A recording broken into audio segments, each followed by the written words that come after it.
사랑하는 성도 여러분, 1월 4일 목요일 여러분들의 모든 길 가운데 주님과 동행하시는 축복이 있기를 소망합니다. 오늘 우리가 함께 묵상하실 하나님 말씀은 디도서 3장 1절에서 15절의 말씀입니다. 너는 그들로 하여금 통치자들과 권세 잡은 자들에게 복종하며 순종하며 모든 선한 일 행하기를 준비하게 하며 아무도 비방하지 말며 다투지 말며 관용하며 범사의 온유함을 모든 사람에게 나타낼 것을 기억하게 하라.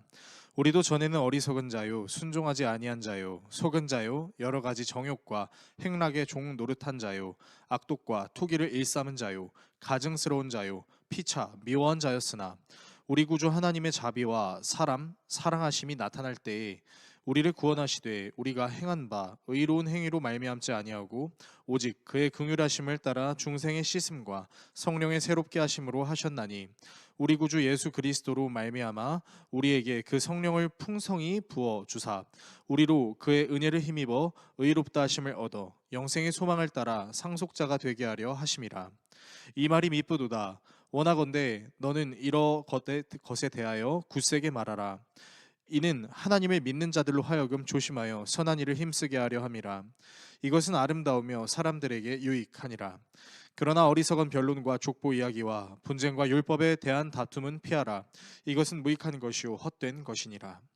이단에 속한 사람을 한두 번 훈계한 후에 멀리하라. 이러한 사람은 내가 아는 바와 같이 부패하여 스스로 정죄한 자로서 죄를 짓느니라. 내가 아데마나 두기고를 내게 보내려니 그때에 내가 급히 니고볼리로 내게 오라. 내가 거기서 겨울을 지내기로 작정하였노라. 율법 교사 세나와 및 아볼로를 급히 먼저 보내어 그들로 부족함이 없게 하고 또 우리 사람들도 열매 없는 자가 되지 않게 하기 위하여 필요한 것을 준비하는 좋은 일에 힘쓰기를 배우게 하라. 나와 함께 있는 자가 다 내게 문안하니 믿음 안에서 우리를 사랑하는 자들에게 너도 문안하라. 은혜가 너희 무리에게 있을지어다. 아멘.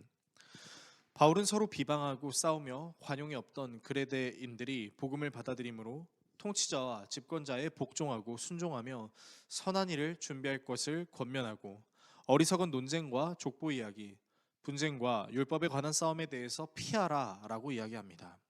사실 그레데인들이 이런 행동을 하는 것은 굉장히 불가능한 것처럼 보입니다.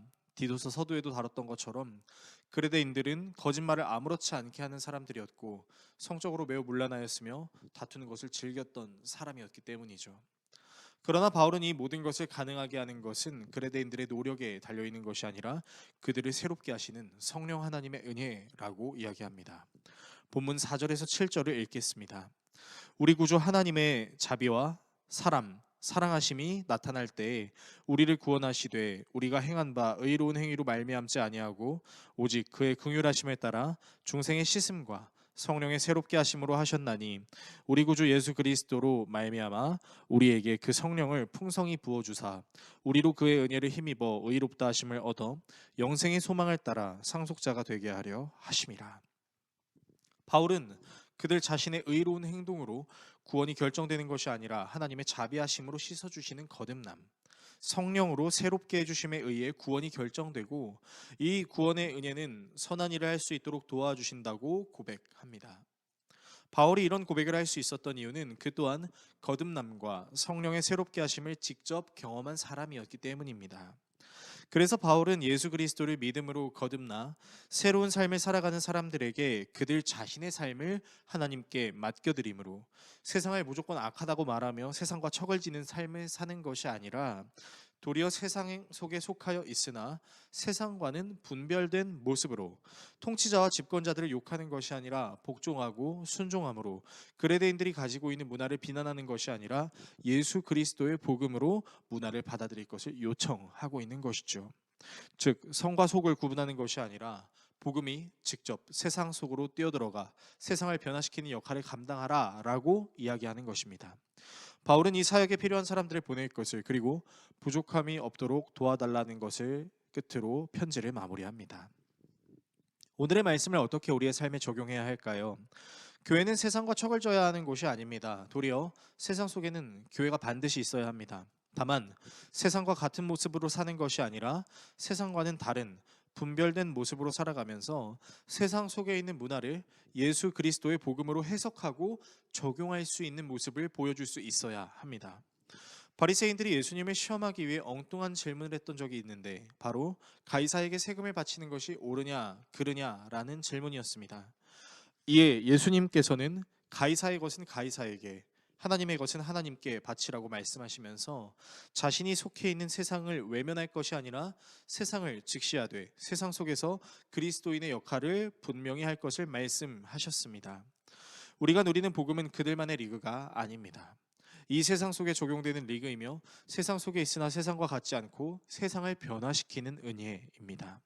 이 사실을 기억하심으로 저와 여러분이 속해 있는 삶의 영역 속에 마땅히 해야 할 일을 잘 감당해냄과 더불어 그 일을 내 힘으로만 해내는 것이 아니라 하나님의 은혜로 감당해내는 삶을 살아내시기를 예수 그리스도의 이름으로 축원합니다. 기도하겠습니다. 우리를 사랑하시는 하나님 아버지, 우리가 속해 있는 이 교회는 세상과 척을 지는 것이 아니라 세상과 함께 가되 세상과 분별된 영역임을 분명히 선언합니다. 그들만의 리그의 모습으로 존재하는 것이 아니라 세상을 향해 나아가는 교회의 모습으로 그리스도의 복음으로 세상을 해석하고 적용할 수 있는 지혜와 총명과 담대함을 허락하여 주십시오. 예수 그리스도의 이름으로 기도드립니다. 아멘.